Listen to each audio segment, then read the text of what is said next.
menerima wahyu yang pertama. Kisah Nabi menerima wahyu yang pertama. Yang mana sebelum ni kita bahas wahyu yang pertama Nabi terima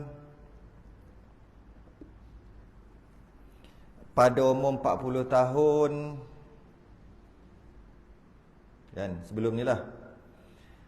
Kemudian kata qil, ada pendapat kata lebih beberapa hari, maknanya 40 tahun lebih sikit.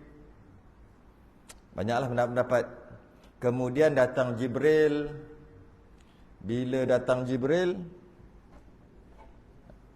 peristiwa Gua Hira. Bila datang Jibril, peluk 3 kali. Tu kita bahas sebelum ni. Dia suruh baca dengan maksud Iqra' lah, baca. Kemudian peluk lagi sampai 3 kali. Kemudian turunlah ayat Iqra' bismi rabbikal ladzi khalaqal insana min 'alaq Iqra' wa rabbukal akram alladzi 'allama bil qalam 'allamal insana ma lam ya'lam. Ayat 1 sampai ayat 5 surah Iqra'. Habis kat situ, kita berhenti kat situ. Masuk seterusnya pula. Kemudian qala al-musannif rahimahullahu taala. Kemudian turun Jibril lepas dah peluk 3 kali, suruh baca, Nabi tak baca. Nabi kata aku tak tahu membaca. Peluk lagi sampai 3 kali. Kemudian Jibril pun baca, keluar kat mulut Jibril, Nabi pun ikut. Ayat surah Al-Alaq tu ayat 1 sampai ayat 5. Lepas dah Nabi baca, Nabi ikut Jibril baca, habis cerita tu kan minggu lepas kan. Kemudian turun Jibril dengan dia daripada bukit itu kepada bumi. Tu kan bukit kan, Gua Hira. Siapa yang berkesempatan pergi buat umrah ke apa kan, pergi lah tengok. Pergi, dia naik. Maksud dia naik ke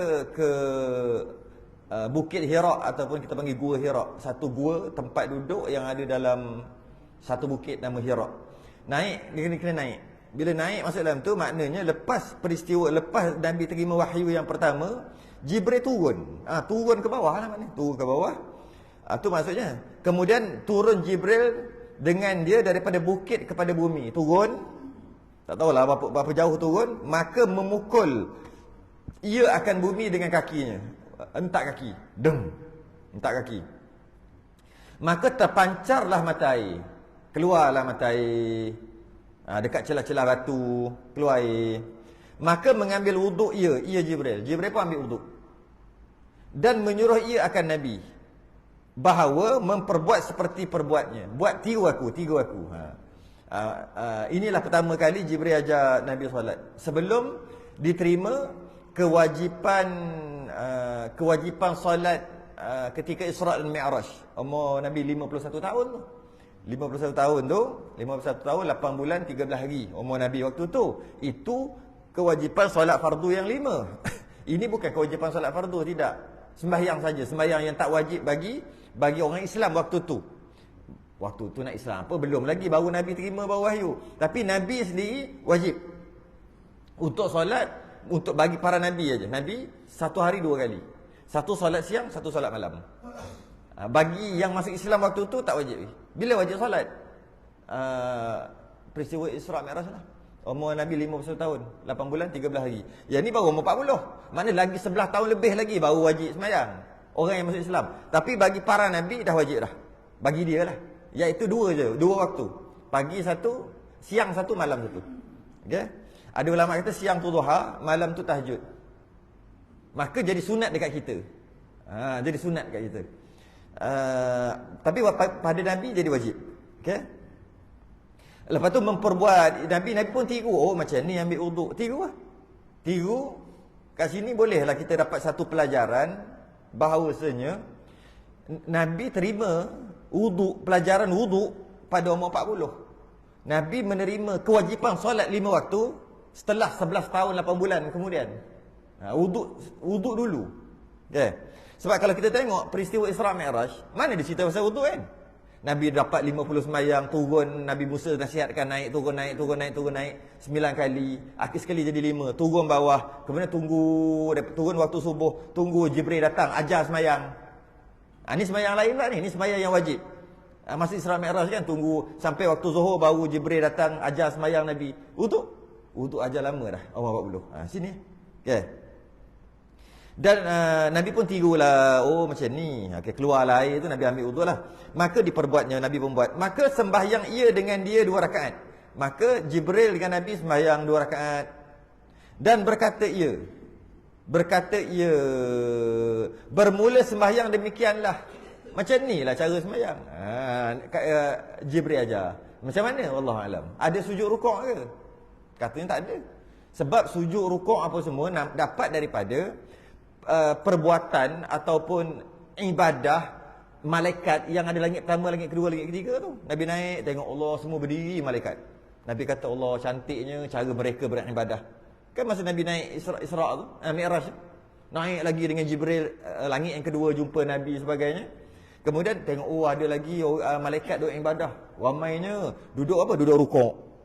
Tanya Jibril, berapa lama dia tengok buat ni? Sejak aku dicipta, kata Jibril, dah gitu dah. Dah rukuk dah. Sampai bila? Sampai kiamat. Naik lagi tengah sujud. Bagusnya ibadah yang style lain pula ni. Malaikat buat ni. Apa nama ni? Jibril kata ni lah nama sujud. Allah bagusnya kalau aku dapat ibadah macam malaikat ni juga nanti nak ambil ni. Tak ambil lagi. Baru nak naik ni. Nabi terasa nak bagi salam, lagi bagi salam. Assalamualaikum. Semua malaikat yang sujud tu angkat kepala, waalaikumsalam, sujud balik. Akhir sekali kita sujud 2 kali. Yang lain semua sekali. Daripada salam Nabi naik lagi, ada yang duduk bertakbir, yang duduk bertahmid, ada duduk tahiyat. Sampai langit yang ke-7. Jadi itu baru sembahyang kita duduk sembahyang. Ini cara sembahyang macam mana? Wallahualam. Macam mana caranya? Lain lah caranya. Beginilah bermulanya sembahyang. Jadi lepas pada tu Nabi sembahyang macam ni. Macam yang diajar oleh Jibril. Okay. Dan ghaib, ia daripadanya hilang. Habis hilang ghaib.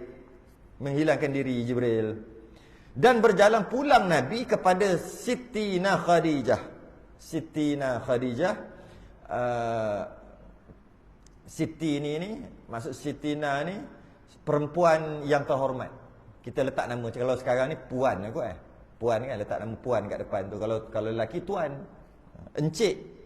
Cik, itulah maksud Sittina tu satu gelaran kehormatan untuk nak sebut dekat perempuan yang terhormat. Ya, Sittina Khadijah, isteri dia lah. Padahal ia berkeritik. Berkeritik tu apa? Berkeritik tu berdebar-debar.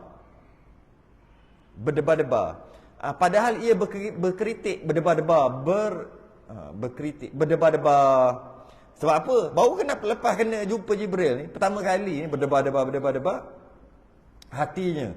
Maka berkhabar ia akan khabarnya. Ceritalah kat isteri dia, Siti Khadijah. Dan berkata ia, telah takut aku atasku. Baru Nabi cakap macam tu, aku takutlah. Ada sesuatu telah terjadi. Aku takut. Maka sahut Khadijah baginya, kalla, tak mungkin lah. Cerita tak mungkin lah. Artinya maha suci dan tiada ada demikian itu. Maksudnya apa? Maksud takut tu tentang orang jahat ke apa yang jahat-jahat ni lah. Maka isteri Nabi kata, tak mungkin lah, engkau orang baik, tak mungkin ada nak buat kenak gini. Tu maksud dia, tak mungkin lah. Maka demi Allah, tiada menghinakan tuan hamba oleh Allah sekali-kali. Dia kata, tak mungkin Allah akan menghinakan tuan ni. Ni apa bala ke apa benda ni? Nabi kata kan, tak mungkin tuan hamba, tak mungkin Allah akan menghina tuan hamba, tak mungkin. Sebab apa? Bahawasanya tuan hamba sesungguhnya menghubungkan rahim. Nabi ni suami dia kenal lah. Tuan hamba tu maksud disebut Nabi lah. Kalau bahasa sekarang mungkin disebut abang juga. Abang ni baik, macam tu lah bahasa dulu ni. Tuan hamba ni menghubungkan rahim. Maksudnya yang berbalah dua, tuan hamba ni baik kan, abang duk baik kan, dua kelompok yang berbalah. Orang yang putus silaturahim, abang hubungkan silaturahim. Orang baik. Dan tuan hamba benar pada perkataan. Abang tak pernah cakap bohong. Walaupun sikit tak pernah cakap bohong. Apa lagi? Dan tuan hamba menanggung akan penat kesusahan. Susahnya tuan hamba ni bukan orang senang, orang susah, penat kesusahan. Maksud orang susah, bukan orang senang. Takkan Allah nak timpa apa lagi? Dah orang baik, orang susah lagi. Dan tuan hamba menjamukan segala yang menumpang. Ada orang minta, mesti Nabi bagi. Mesti. Kalau yang menumpang, mesti bagi makan, jamu apa semua. Dan tuan hamba menolong atas segala kesusahan sebenar. Kalau orang datang minta tolong, mesti tolong. Walaupun terpaksa berhutang. Kau nak hutang aku? Berapa banyak? Okey, banyak sekian-sekian. Kejap Dia pergi hutang dengan orang lain, bagi. Aku nak hutang kau, ambil hutang tu, bagi kat orang ni. Nabi berhutang lah dengan dia ni. Nak memenuhi apa kesusahan orang, nak tolong. Tiba-tiba Allah nak timpa bala sebab tak tahu benda apa lagi ni. Allah nak timpa bala. Kata Khadijah, tak mungkin, tak mungkin. Itulah maksud dia. Kemudian habis tu aku kenapa ni? Kemudian pergi Sittina Khadijah hingga mendatang ia dengan Nabi kepada Waraqah bin Naufal. Kemudian bawalah isteri Nabi. Dia kata, saya ada sepupu. Sepupu ni mungkin dia boleh tolong bagi tahu apa yang terjadi sebenarnya. Orang ni orang alim. Orang alim, Waraqah bin Naufal. Jom bawa Siti Khadijah bawa Nabi pergi jumpa sepupu dia, Waraqah bin Naufal. Waraqah bin Naufal ni nama lengkap dia Waraqah bin Naufal bin Asad bin Abdul Uzza bin Qusay. Nama dia. Yang mana kalau kita ingat lagi, Qusay ni keturunan Nabi juga. Tok nenek atas naik Nabi. Jumpa Qusay juga. Jumpa Qusay. Kemudian pergi jumpa. Dan ia sepupu bagi Khadijah. Sepupu Khadijah. Dan adalah ia seorang yang Nasrani. Yang jadi Nasrani. Orang Nasrani. Yang pada masa jahiliah. Kalau masa sekarang Kristian lah. Tapi Kristian sekarang dah banyak ubah dah. Ini Nasrani asal.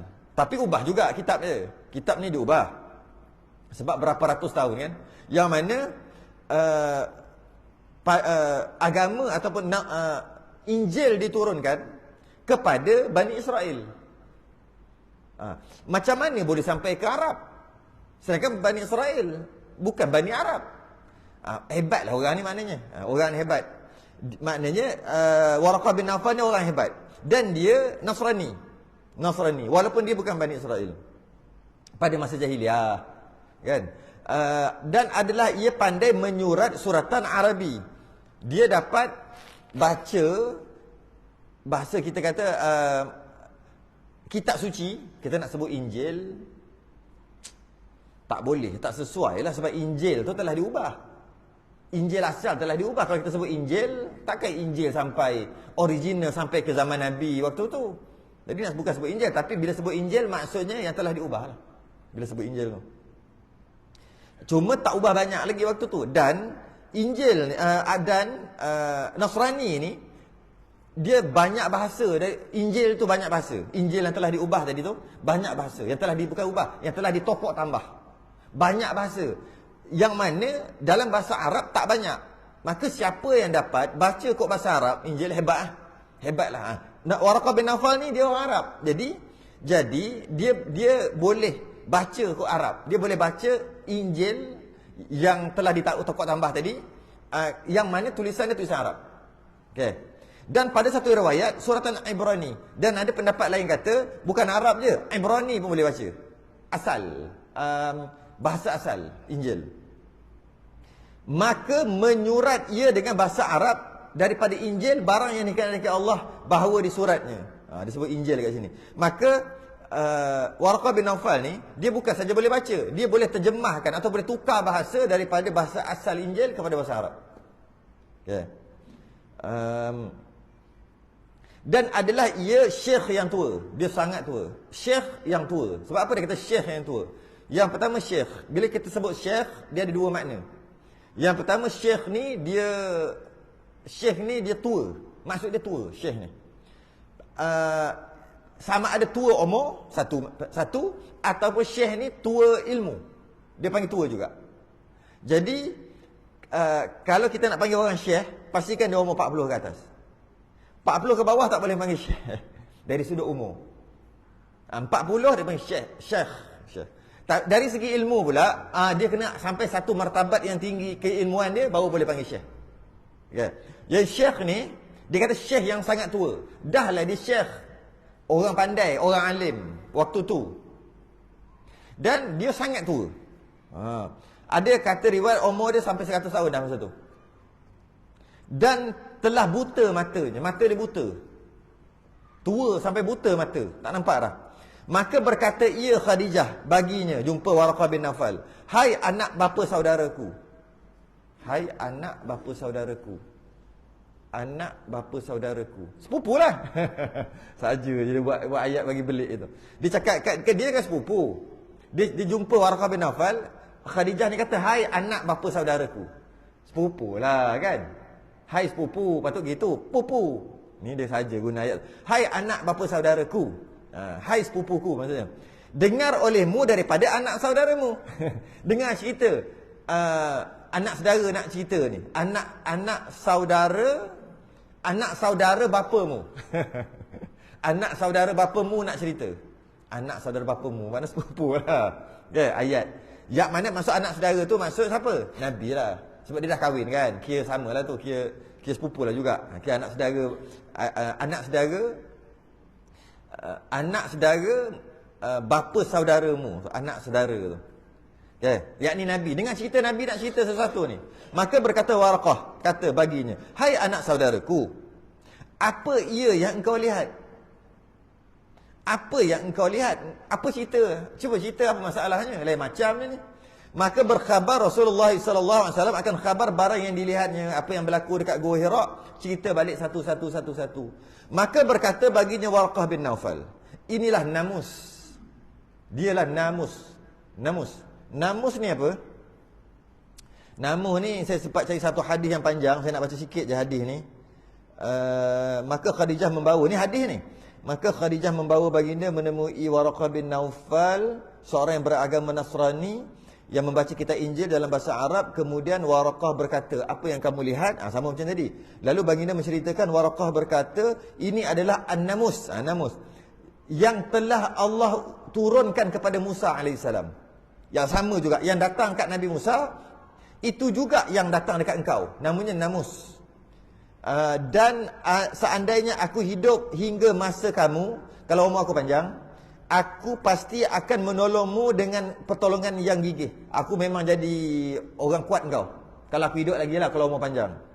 Kata Waraqah bin Nawfal. Dan istilah namus adalah, ini yang saya nak baca ni, penyimpan rahsia yang mengungkapkan apa yang disembunyikan daripada orang lain. Penyimpan rahsia, tu namus. Okey, kembali balik.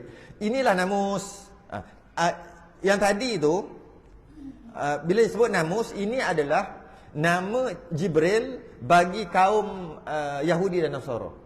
Yahudi dan Nasrani, dia tak panggil Jibril, dia panggil namus. Nama-nama tu Jibril lah. Inilah namus yang diturunkan Allah atas Nabi Musa. Mudah-mudahan, inilah samalah. Yang datang dekat Nabi Ibrahim, yang datang dekat Nabi Musa, yang datang dekat Nabi Isa, semua datang tu, inilah namus. Samalah. Aku tahulah. Aku tahu dia kata Waraqah bin Nawfal. Kemudian mudah-mudahan, kata Waraqah, sekiranya aku padanya orang muda, kalau aku ni orang muda, mudah-mudahan kiranya adalah aku hidup, ataupun kalau aku tak muda dah, tua dah, tapi kalau aku hidup, tak kala mengeluarkan dikau oleh kaum engkau. Mudah-mudahan aku sendiri dapat tengok ketika kaum kau halau kau daripada tempat, daripada kampung halaman kau. Dulu bila dalam satu kabilah dia punya kuat, kabilah tu kuat, tak boleh, susah sangat katalah nak buang dia ahli kabilah tu, tiba-tiba dibuang, macam buang keluarga, buang keturunan, boleh kata tak berlaku. Sebab ikatan tu kuat. Malah kalau seorang je bergaduh dengan kabilah satu lagi, jadi boleh perang besar. Benda kecil je. Dua ni bergaduh, anak-anak bergaduh, dengan bapak-bapak bergaduh, akhir sekali kabilah 3,000 orang lawan 3,000 orang. Sebab budak-budak bergaduh. Budak-budak je pun. Waktu tu tiba-tiba Nabi ni kena buang oleh kabilah dia. Uish, maknanya jarang berlaku sangat. Maknanya bila Nabi bawa tu memang Nabi kena tentangan yang sangat sengit. Sampaikan kabilah sendiri, kaum sendiri buang, ahli keluarga sendiri buang Nabi. Waktu tu kan Asabiyah tu kuat. Kebangsaan tu terlalu kuat. Jadi kalau nak dengar dia tu kena buang keluarga, kena buang, tak dengar. Tiba-tiba kata Waraqah, engkau akan dibuang oleh kaum kau. Kata, iya ke? Boleh terfikir ke berlaku akan dibuang kaum tu? Boleh ke fikir?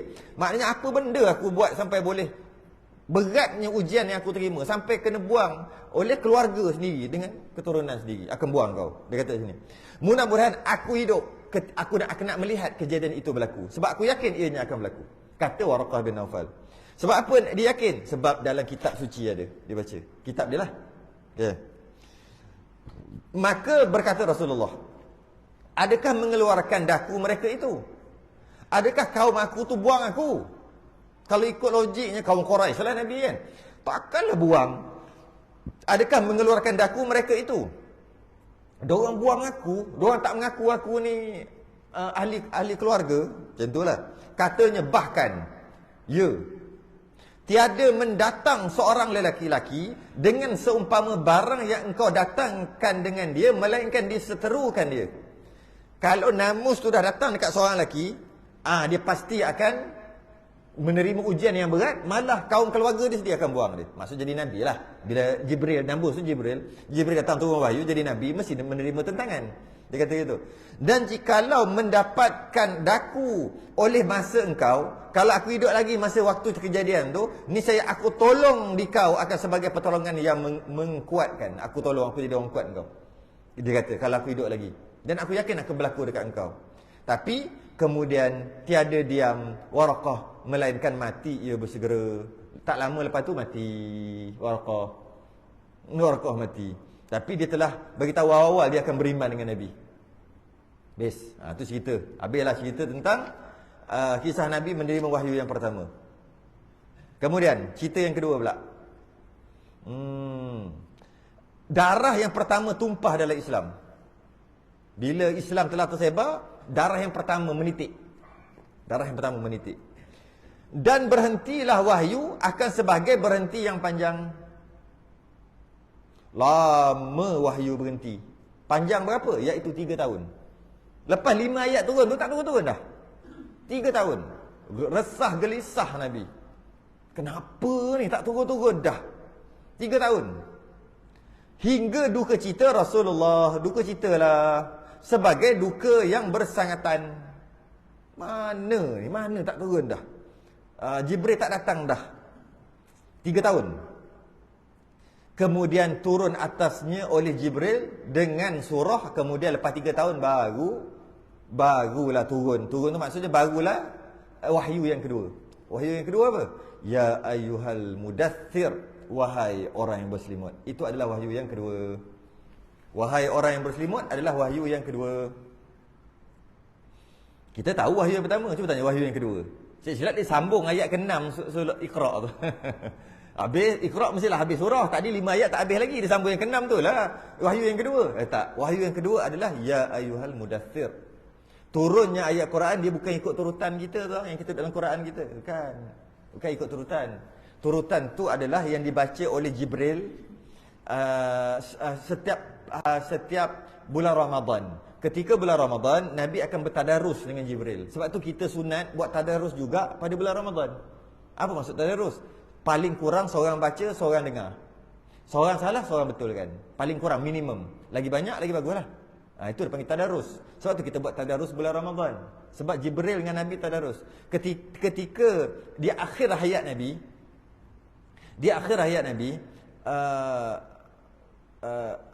akhir-akhir Nabi bertadarus dengan Jibril mengikut turutan yang kita susunan kita tu lah.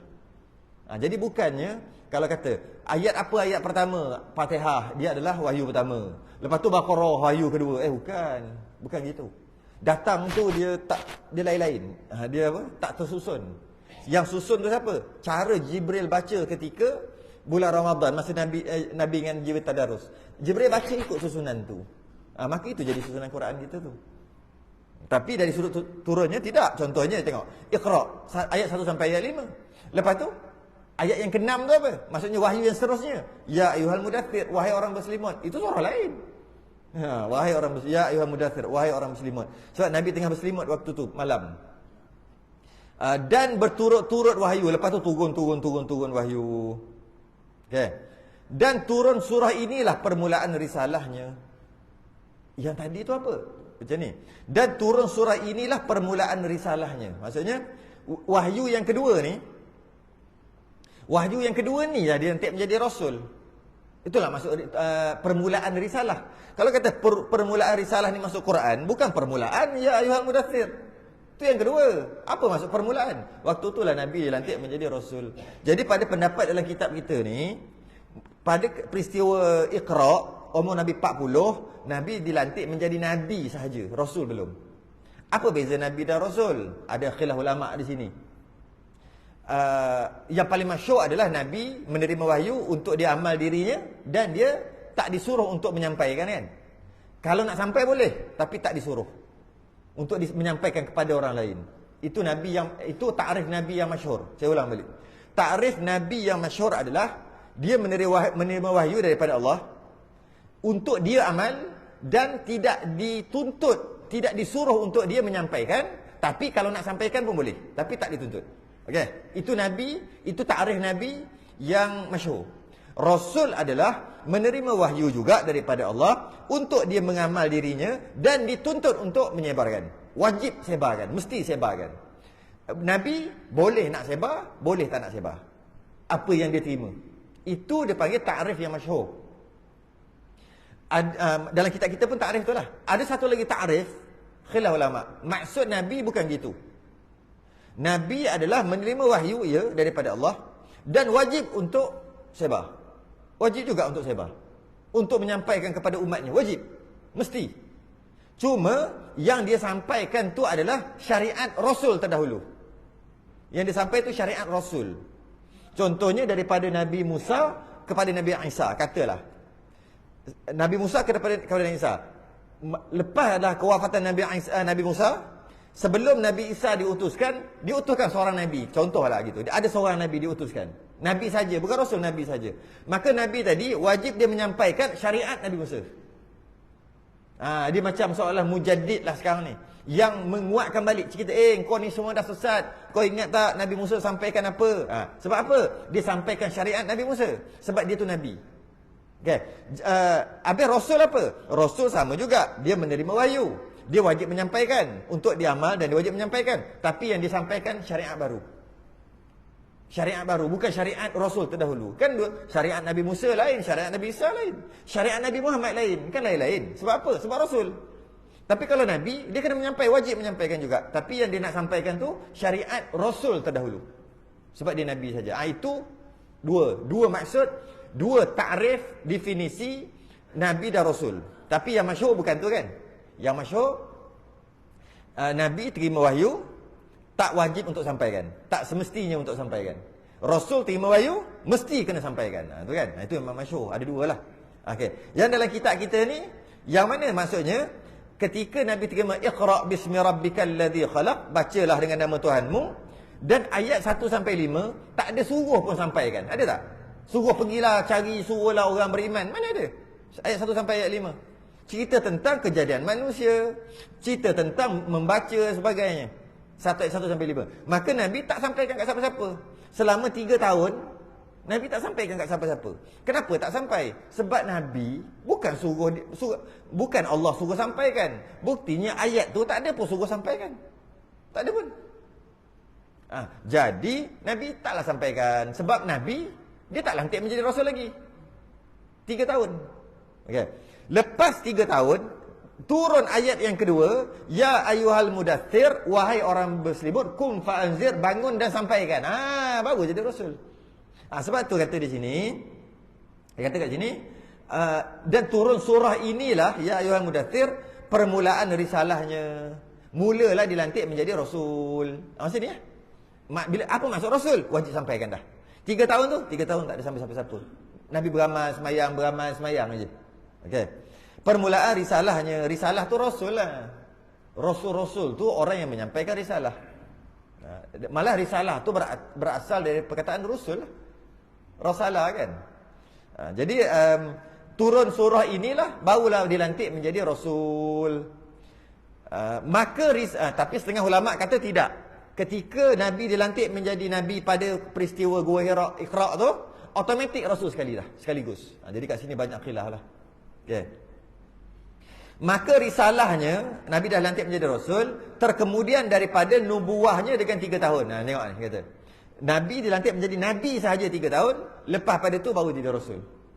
Jadi kalau kita secara tepatnya dalam pendapat ni, Nabi dilantik menjadi Rasul bukan 23 tahun dah. Bukan. 20 tahun dah. Sebab Nabi wafat 63. Kan? Umur Nabi 63. Nabi terima Iqra' 40. 40 tambah 40 hingga 63, 23 tahun. Dalam pendapat dalam kitab kita ni, Nabi dan Rasul berbeza.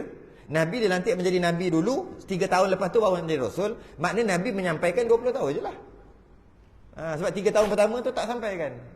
Tengoklah kat sini khilaf ya ulama, cuma nak bagi tahu je lah. Kalau pernah dengar, baguslah. Kalau tak pernah dengar, boleh dengar supaya lain kali kalau dengar tak pelik lah. Nabi diutus 20 tahun, bukan 23 tahun ni. Tak pelik lah. Sebab 3 tahun tu mengikut pendapat dikata Nabi saja. Bila Nabi tak sampaikan, duduk diam je. Jadi tak pelik lah kita dengar.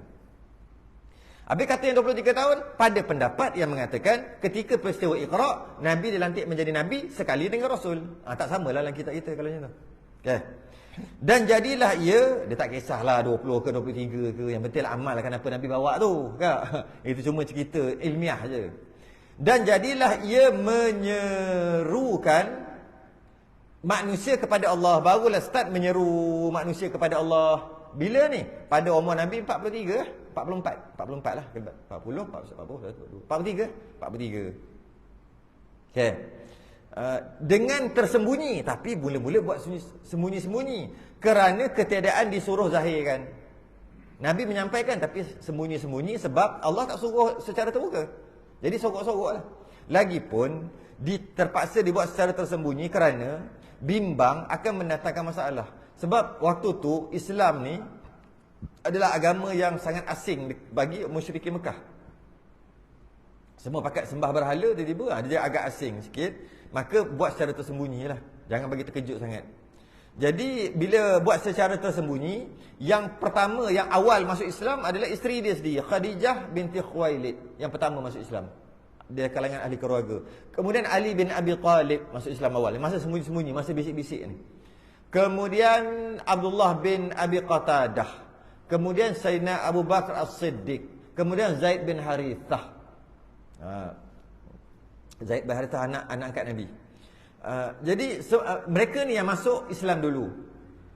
Selang berapa lama masih lagi main bisik-bisik ni. Dakwah secara bisik-bisik. Kemudian orang besar-besar. Orang yang besar-besar, pembesar-pembesar dah ada yang masuk Islam. Antaranya adalah Osman bin Affan. Tak lama lepas pada tu, nanti besar, tak lama lepas pada tu dia akan jadi menantu Nabi. Terbalik. Yalah betul lah. Kemudian Zubair bin Awam, Abdurrahman bin Auf, Abdullah bin Mas'ud, Sa'ad bin Abi Waqqas, Talhah bin Ubaidillah, Abu Zar Ghifari, Sahib Ar-Rumi. Itu antara pembesar-pembesar, lepas tu masuk Islam. Dalam keadaan bisik-bisik je tu. Bisik-bisik. Okey, habis. Sambung lagi. Dan adalah mereka yang masuk Islam apabila menghendaki sembahyang. Bila masuk Islam, Nabi suruh sembahyang. Niscaya sembahyang yang Nabi terima daripada Jibril itulah, tapi bukan sembahyang yang 5 waktu tu, bukan. Okey. Niscaya pergi ia kepada setengah daripada cerong-cerong bukit. Pergi menyorok, pergi naik kat bukit-bukit mana-mana, sembahyang kat situ. Supaya ia bersembunyi. Kan Islam secara sembunyi-sembunyi. Okay, takut orang nampak, orang akan khianat. Sembunyi akan sembahyang daripada musyrikin. Takut musyrikin nampak, nanti dia seksa. Hingga terlihat oleh beberapa daripada musyrikin. Memanglah kadang-kadang terkantul juga, kan? Atas Sa'ad bin Abi Waqqas. Sa'ad bin Abi Waqqas pernah kantoi lah dengan musyrikin. Dan kena macam-macam lah. Kena pukul, kena apa. Dia buat khianat. dan khianat. Dan mereka yang sertanya daripada muslimin dan ada yang Islam yang lain tu semua kena. Hal keadaan sembahyang mereka itu pada setengah cerong-cerong. Cari tempat-tempat sorok-sorok, cari tempat gua-gua untuk beribadah. Maka ingkarlah musyrikun. Orang musyrikin Mekah tadi ingkar akan mereka itu. Kalau nampak memang kena, memang kena. Masa tengah sujud tu kena tengah sepak ke kena apa sebagainya. Dan mencerca sekaliannya, kena maki. Sebab tu menyorok-nyorok akan mereka itu. Maka hasil perkelahian antara dua firqah. Kan tadi kata, di antara satu firqah, satu kelompok, satu kumpulan, satu kabilah dengan satu kabilah, seorang je buat hal gaduh dengan seorang. Jadi satu kabilah semua gaduh. Malah kabilah ni bawa geng lagi. Lah kali beribu, berpuluh ribu lawan berpuluh ribu kerana satu benda kecil. Satu benda kecil itu zaman dulunya perang. Jadi berkelahi lah. Sebab apa? Kau pukul ahli keluarga kami. Keluarga kau masuk Islam. Masuk Islam pun dia keluarga kami. Kenapa kau pukul lah? Contohnya tu. Jadi bergaduh. Akhirnya dua firqah berpecah. Bergaduh. Maka memukul oleh Sa'ad akan seorang lelaki. Akhirnya bergaduh lah. Sa'ad bin Abi Waqqas ni. Pukul seorang lelaki daripada mereka itu. Daripada firqah atau firqah ni kabilah lain pula. Maka meluka ia akan dia. Berdarah sebab bergaduh. Bergaduh. Dan itulah awal darah yang ditumpahkan dia dalam Islam. Itulah darah pertama tertitik yang menitik ke bumi kerana Islam. Kita kena tahu tau. Sebab kita tahu tak orang yang pertama menjajah tanah Melayu? Tahu tak siapa yang pertama mencipta telefon? Kita semua tahu benda macam tu. Yang kita tahu nama-nama penjajah, kita tahu orang pencipta-pencipta, kita tahu. Siapa yang menjejakkan kaki ke bulan, orang pertama. Yang naik ke angkasa yang pertama. Kita tahu. Yang pertama. Kita tahu semua, kita hafal. Tapi kita tahu tak? Darah apa ni? Pertumpahan darah dalam Islam yang pertama. Ni ada. Sa'ad pergi bergaduh dengan musyrikin Mekah, maka berdarah dia menitik. Itu adalah darah pertama. Kena tahulah. Malu lah kalau kita tahu benda lain tak tahu tentang Islam. Habis. Sambung lagi. Maka tak kala itu masuk Nabi SAW dan segala sahabatnya ke dalam. Habis cerita tu dalam 3 tahun ni, dalam ujung-ujung 3 tahun ni, okay?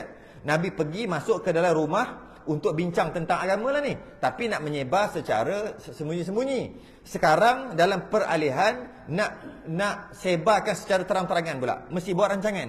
Nabi pergi mana? Maka tatkala itu masuk Nabi dan segala sahabatnya ke dalam rumah Arqam. Sahabat Nabi nama Arqam. Akhir sekali dia ambil letak nama kumpulan Arqam kan. Itu asalnya tu. Satu rumah sahabat Nabi yang boleh menjadi, kita kata, jadi tempat bincang. Kalau ada apa-apa nak buat rancangan apa-apa aja, bincang kat situ. Ya. Iaitu sekarang ini dekat mana rumah tu? Dia nak cerita rumah. Saya tak dekat mana rumah ni.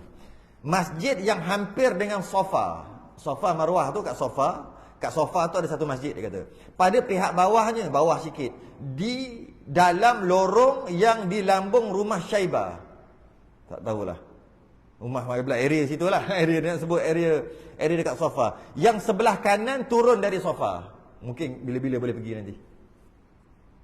Dan berbuat ibadah dan sembahyang mereka itu hal keadaannya bersembunyi di dalamnya rumah Arqam tadi. Hingga menyuruh Allah dengan menyatakan agama Islam. Diorang semua ibadah. Kalau nak sembahyang, nak apa, ibadah semua datang ke mana? Datang ke rumah Arqam. Dia jadi markas. Waktu tu, markas. Sehinggalah turun wahyu yang mana Allah suruh menyatakan agama Islam dan menzahirkan dia. Islam mesti disebar terang-terangan setelah 3 tahun. Umur Nabi 43 lah. Lepas tu buat terang-terangan. Macam-macam lah Nabi terima. Nanti dia akan cerita satu-satu. Nabi akan terima tentangan lepas satu lepas satu. Okay? Dan dia nak cerita lagi. Dan dikuatkan agama Islam dengan masuk Islam Sayyidina Umar Al-Khattab. Nabi pernah berdoa, sahabat dengar, ya Allah, ya Tuhanku. Masa permulaan, masa disebar secara terang-terangan kan mendapat tentangan. Bila mendapat tentangan, kesian tengok orang yang masuk Islam ni. Maka Nabi doa. Setelah beberapa lama Nabi doa, ya Allah ya Tuhanku, Engkau kuatkanlah Islam daripada salah seorang daripada dua Umar. Nabi doa, ya Allah, Kau kuatkanlah Islam salah seorang daripada dua Umar. Dua Umar, satu Umar Al-Khattab, maksud dua Umar tu, ataupun Abu Jahal. Abu Jahal pun nama Umar juga. Jadi akhir sekali lepas pada tu Umar masuk Islam dengan doa Nabi tadi. Padahal asalnya dia nak bunuh Nabi. Umar dia marah betul, orang tu report dia. Muhammad dah melampau, dia kata. Muhammad dah melampau. Melampau kenapa? Dia dah dakwah orang, dia dah tarik orang masuk Islam makin ramai, dia dah melampau. Sayyidina Umar marah, ambil pedang, cari. Nak pergi Umar Arkam tu lah. Cari. Dalam perjalanan tu jumpa kawan Umar yang lain. Marah lain macam lah. Nak pergi mana? Aku nak pergi pancung Muhammad, senang lah. Bising orang duk mengadu kat aku macam-macam ni. Ni macam mana Sayyidina Umar masuk Islam? Kawan ni kata, alah, belah lalu. Lebih kurang macam tu lah. Pegir lah. Apa? Adik engkau sendiri masuk Islam. Adik dia perempuan, adik Umar. Adik engkau sendiri masuk Islam, nak cerita marah kat orang. Dia tak tahu. Dia pergi rumah adik dia. Cancel pergi rumah Arkam. Patah balik pergi rumah adik dia. Slow dengar. Tengok adik dia tengah baca Quran. Tengah baca ayat-ayat lah, ayat suci lah. Ayat suci lah kita kata. Dan ada orang ajar. Bunyi suara 3 orang. Lelaki 2 orang, perempuan 1 orang. Adik dia tu perempuan, adik Sayyidina Umar. Dah terajang pintu, tengok tinggal 2 orang. Lelaki 1, perempuan 1. Lelaki 1 lagi dah hilang, sahabat Nabi. Dia menyorok terus. Umar, dia melompat menyorok terus. Yang ada, adik ipar dia lah lelaki tu, dan adik dia. Kau buat apa tadi? Kau baca apa tadi? Adik dia yang perempuan tu sorok. Ada kertas, sorok kat belakang. Macam ni.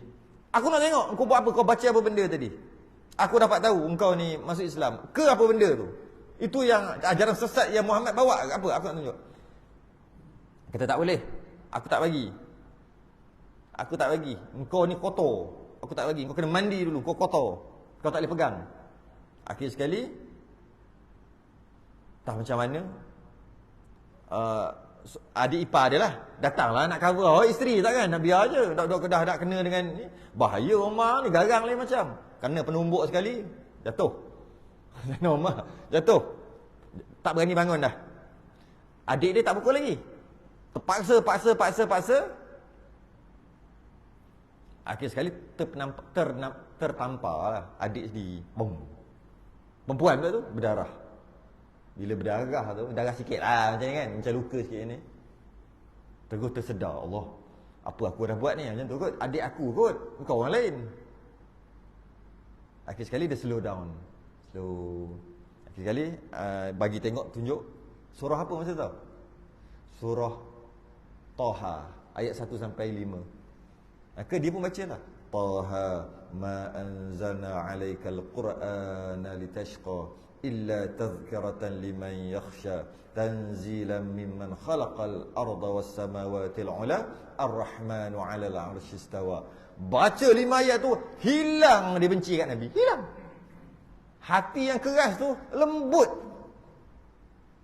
Mana Muhammad? Aku tak nak beritahu. Kata adik dia. Mana Muhammad? 3 kali. Mana aku nak beriman dengan dia? Nak beriman. Yang menyorok tadi, sahabat yang menyorok tadi keluar. Aku tahu. Jom. Semalam aku dah dengar Nabi doa. Semalam baru Nabi doa, ya Allah, kuatkan Islam sekurang-kurangnya salah seorang daripada 2 Umar. Maka rupa-rupanya Umar Al-Khattab, aku ingatkan Umar Abu Jahal tu. Abu Jahal pun nama Umar juga. Rupa-rupanya engkau. Jom aku bawa pergi jumpa Nabi, beriman. Beriman. Sebab itulah ayat 1 sampai 5. Ayat ni boleh baca dekat anak-anak yang kerah-kerah tu. Boleh baca kat suami yang kepala ke apa kan. Nak suruh dia lembut hati sikit suami ni kan. Mesti dia tidur baca. Tapi tunggu dia tidur dulu lah. Dia tahu benda main tiup-tiup ni. Dia main jampi-jampi apa ni. Baca Taha ayat 1 sampai ayat 5. Tiup kat ubun-ubun. Biar dia masuk kat ubun-ubun. Anak masa nak tahnik budak boleh juga. Biar lagi dia lembut sikit hati. Niat lembut hati lah. Jangan niat lembut lain. Bangun esok lembek ya au lah. Ni lembek bukan nak lembek tu. Lembut hati. Boleh guna ayat. Sebab Sayyidina Umar yang keras apa lembat, Ini kan pula anak kita taklah sekeras Sayyidina Umar nak bunuh orang apa. Taklah setakat tu. Takkanlah tak lembut dengan ayat tu. Taha ayat 1 sampai ayat 5. Boleh baca. Untuk melembutkan hati. Ataupun kita sendiri ke amal lah ayat 1 sampai ayat 5 tu. Mana tadi ya? Okey, masuklah Umar Al-Khattab masuk Islam. Lagi kuat Islam. Bila Sayyidina Umar masuk, kemudian daripada Islam Sayyidina Hamzah. Tapi sebelum tu Sayyidina Hamzah dulu masuk Islam. Singa Allah. Asadullah, singa Allah. Sebab dia hebatlah dia dalam perang. Dengan 3 hari, mana Sayyidina Hamzah dulu masuk Islam 3 hari, baru Sayyidina Umar. Pada tahun ke-6 daripada nubuwah. Tahun ke-6 masuk umur Nabi 46. Makna 46. Okey. Dan adalah masa sembunyi Islam 3 tahun. Maksudnya 3 tahun pertama sembunyi-sembunyi. Dan di dalam ini masa adalah kufar Quraisy menyakiti akan Nabi. Masa waktu ni memang Nabi kena buli. Tak ramai lagi masuk Islam. Tapi asyik kena buli. Nak ibadah nak ibadah kalau tak sorok-sorok boleh. Ibadah dekat depan Kaabah tu boleh. Tapi kena. Nabi pernah kena perut unta, najis unta tuang kat belakang ketika Nabi sujud. Boleh, tapi kena sakit. Kalau tidak kena nyorok-nyorok. Ini yang kenapa kalau orang tanya, kenapa siang baca slow perlahan, malam baca kuat? Hikmah. Memanglah, ikut ajalah. Memanglah. Cuma apa hikmahnya? Siang baca slow aja, sir. Zuhur asar lah maksudnya semayang. Malam baca kuat.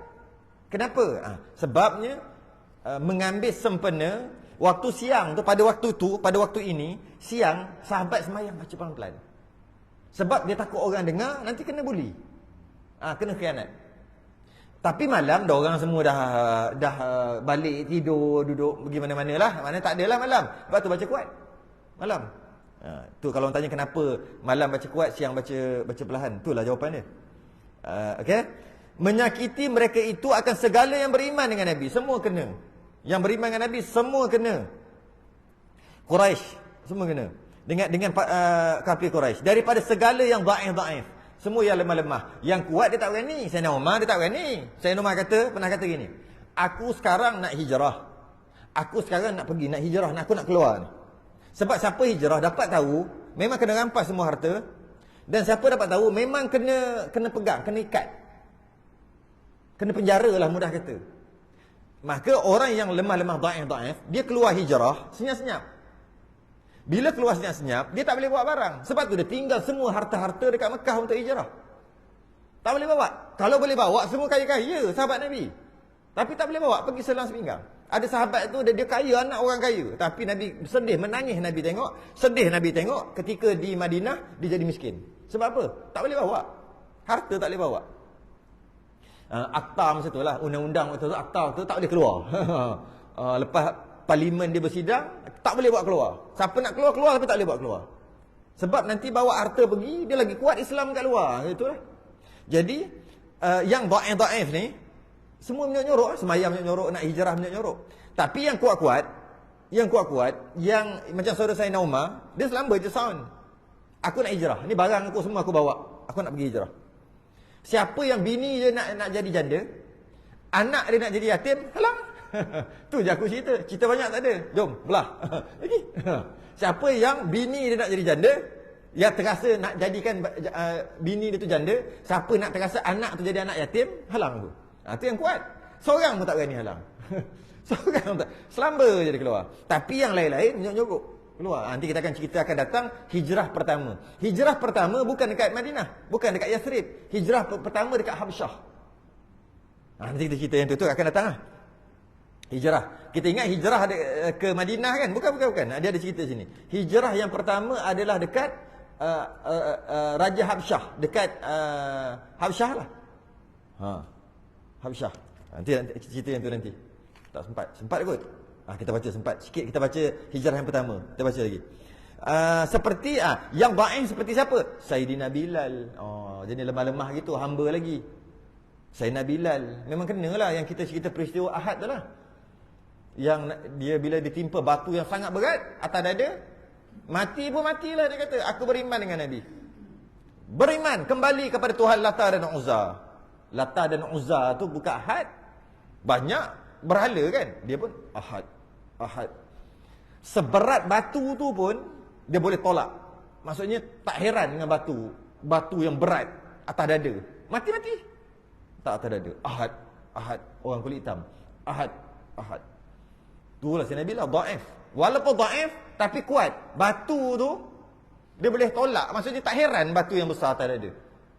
Bila musyrikin Mekah tangkap. Sebab dia da'if, dia lemah. Hebat.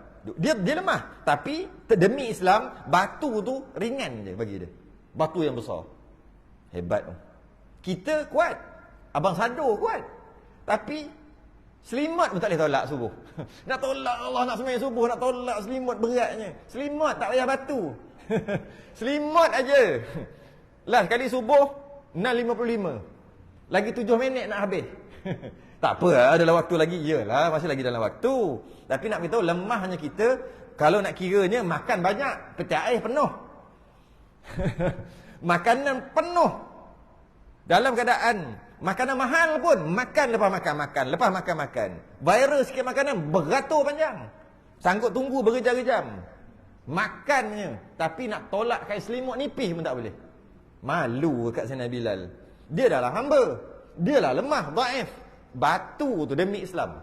Kita sikit lah. Kita hanya dengan kain selimut yang nipis, tak sampai sekilo pun. Tak boleh tolak. Tak boleh tolak. Pukul 6. Try tolak boleh tak? Berat. Pukul 6 berat.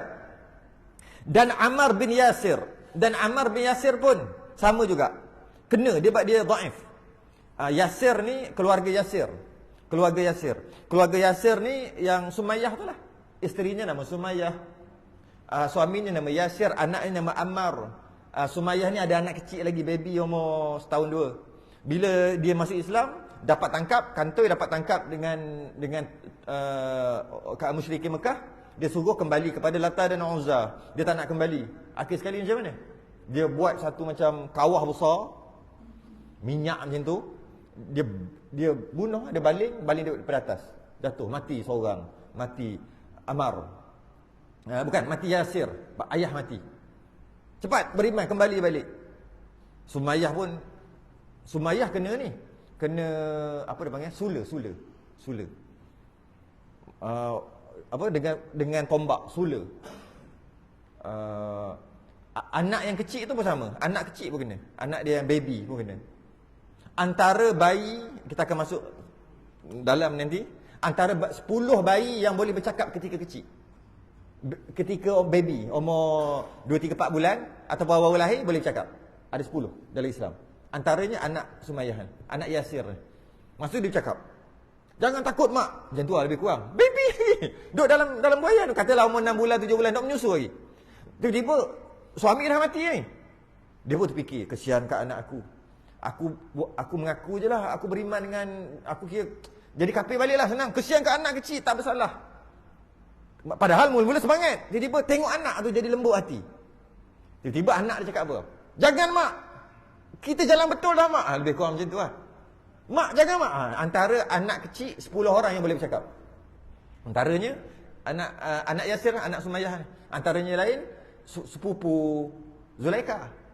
Zulaikha yang dengan Nabi Yusuf tu kan sepupu tu kan. Kan Nabi Yusuf, Zulaikha terkam Nabi Yusuf tu kan. Tarik kat belakang kan, terkoyak baju kan. Kat situ ada baby tu. Ada baby kecil dalam buayan. Baby tu cakap. Dalam Quran ada cerita. Baby tu bercakap. Bayi ada lah. Ada 10 orang bayi yang boleh bercakap. Antaranya Nabi Isa. Tak cerita lah, Nabi Isa memang Nabi kan. Dia cakap masih kecil. Janganlah saya nak cuba kita. Baby yang kecil tu pun mati juga. Sampai dekat batu Sumayyah kata, jangan lawan mak. Jangan kita jadi kupur balik. Kita dah Islam dah elok dah. Jalan kita dah betul lah mak. Lebih kurang macam tu lah. Cuba bayangkan 6 bulan cakap tu. Terkejut mak dia. Kuat balik mati kena sula. Sampai ke Ammar. Engkau pula macam mana Ammar? Dia ada keturunan yang tak akhir ni. Kalau mati ni habis lah. Tak adalah keturunan Yasir. Tak adalah keturunan Sumayyah. Engkau macam mana? Tak tahu cakap. Okeylah. Aku tak beriman dengan Nabi. Dia kata gitu. Okeylah, aku beriman balik dengan berhala tu. Tak kena bunuh. Lepas tu termenung, dia balik termenung. Termenung je.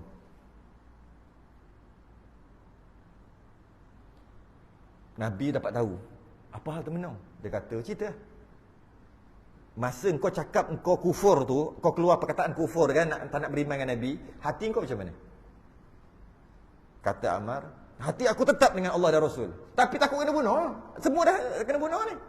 Kalau macam tu, engkau masih lagi beriman. Kalau dia datang lagi, walaupun 1000 kali, engkau cakap balik. Kau tak apa, kau cakaplah kalimah kufur tu, tak ada masalah. Walaupun 1000 kali. Tapi dengan syarat, hati engkau kekal dengan Allah dan Rasul. Kat sini keluar dua hukum. Dua hukum.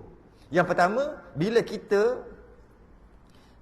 Islam kita, iman kita digegar dengan menyebabkan, dengan kalau kita tetap mempertahan, kita boleh mudarat, hilang tangan, kena tembak, kena sebagainya, maka dua martabat. Kita nak tengok martabat Ammar, Sumayyah boleh, ataupun nak martabat martabat Yasir dengan Sumayyah boleh, ataupun nak martabat Ammar. Martabat Ammar zahir. Maksudnya bila kena paksa nak menyelamatkan nyawa, cakaplah nak cakap apa pun, tetap juga kekal beriman. Itu martabat dia. Martabat lagi, mati pun matilah. Okey, boleh pakai martabat Yasir dengan Sumayyah. Mati dalam Islam. Beginilah daripada kisah ni kata, dan bapanya Yasir hingga mati ia dalam azab. Mati dia kena azab. Daripada kisah ni lah ulama buat keluar macam-macam tentang sakit. Tentang sakit. Contohnya sakit, wajib berubat tak? Contoh dia sakit kanser, wajib pergi hospital tak? Siapa berani jawab? Kalau sakit kanser, wajib tak pergi hospital, kemoterapi? Apa maksud wajib? Tak buat berdosa lah. Tu maksud wajib. Wajib tak? Tak berani jawab. Wajib. Kalau wajib, yang tak pergi kemoterapi tu berdosa? Tak wajib. Tak wajib. Habis tu, sakit ya? Siapa suruh tak pergi? Berubat. Adakah wajib untuk kita berubat? Maksudnya kita sakit, adakah wajib kita untuk berubat lah? Pergi hospital, pergi doktor, pergi tabib. Adakah wajib? Tak wajib. Tak wajib. Tengok martabat mana kita nak. Martabat berbeza. Kita tak aduh pergi lah. Bising. Sebab yang menyembuhkan Allah, bukan pergi ubat. Tak makan ubat pun Allah boleh bagi sembuh. Ini kena ngaji tauhid. Tak ngaji tauhid, tak lalu ini. Dengan ngaji tauhid. Yang menyembuhkan adalah Allah, bukan ubat. Bukannya dengan makan ubat Allah terpaksa sembuhkan. Tidak juga. Makan ubat, makanlah. Kemudian sembuh. Sembuh tadi tak ada kena-mengena pun dengan makan ubat. Bukan dengan makan ubat Allah pun sembuhkan. Tidak. Yang menyembuhkan Allah, bukan ubat. Dan bukan kerana makan ubat Allah sembuh. Allah sembuhkan. Tidak. Makan ubat pun, kalau Allah nak sembuhkan, Allah sembuhkan. Tak makan ubat pun, kalau Allah nak sembuhkan, Allah sembuhkan. Makan ubat pun, kalau Allah tak nak sembuhkan, tetap tak sembuh-sembuh. Tak makan ubat pun, kalau Allah tak nak sembuhkan, tetap tak sembuh-sembuh. Jadi semuanya kembali kepada iradah Allah. Ini kena ngaji tauhid. Jadi kalau kita pegang tauhid betul-betul, yang menyembuhkan adalah Allah, bukan ubat. Jadi adakah wajib makan ubat? Tak wajib. Tapi bila tak nak makan ubat, martabat kita tinggi lah maknanya. Martabat tinggi ya. Martabat yang menyembuhkan hanya Allah, bukan ubat. Martabat tu tinggi tak? Tinggi. Janganlah duk aduh-aduh pula. Martabat tinggi tu aduh. Kalau aduh-aduh, kembali kepada martabat zahir. Macam kita semua ni, makan ubat lah. Martabat usaha ikhtiar, sebab musabab. Martabat kita tu kan, murtabak kita tu kan.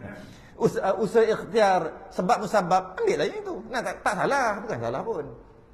Ini tidak konon-konon macam martabat semua daripada Allah. Jadi tiba-tiba dia aduh apa? Sabar dan redha lah, kata Allah yang sembuhkan. Doa banyak-banyak minta Allah sembuhkan. Allah boleh sembuhkan? Boleh walaupun tak makan ubat. Tapi bila sakit, sabar. Kan martabat tinggi. Kita tak boleh lah. Kita martabat sebab musabab usaha ikhtiar. Tak apa lah. Boleh juga. Martabat Ammar bin Yasir. Kalau tidak, martabat Yasir lah. Dengan Sumayyah. Boleh lah. Mati-mati. Nak semayang ni nanti boleh semayang tak? Mati dalam semayang kan bagus. Gitu. Tapi jangan duk semayang gitu. Ni pula. Jadi begitulah sikitlah berkaitan dengan hukum yang terkeluar daripada kisah tadi. Kenapa Yasir dengan Sumayyah sanggup mati? Sedangkan Nabi kata Ammar buat macam tu okey aje. Iaitu mengaku je macam orang nak tembak. Cepat. Sembah berhala. Sembah je. Tak kafir. Sebab kena paksa kan? Kena paksa kan? Tapi kalau kita, aku tetap dengan Islam, boleh. Tapi mati. Berani mati. Berani mati, biar tembak. Aku tetap dengan Islam aku. Mati. Itu martabat Yasir. Mati-mati. Habis tu kalau kita kata kita tak beriman, kalau kita kufur, kita kata kat mulut kita kufur, hakikatnya tak. Sebab takut kena bunuh aja. Tu tak kufur juga. Nak pakai martabat tu, silakan. Macam tu lah. Okey. Hijrah yang pertama akan datang. Cukup dah. Hijrah yang pertama hijrah yang pertama, siapa yang hijrah pertama? Ke mana? Ke Raja Habsyah Najasyi. Kemudian lepas berlaku hijrah yang pertama, baru berlaku hijrah yang kedua. Ni hijrah yang pertama dulu. Kita akan cerita hijrah yang pertama. Para sahabat, hijrah yang pertama. Kemudian turun satu ayat.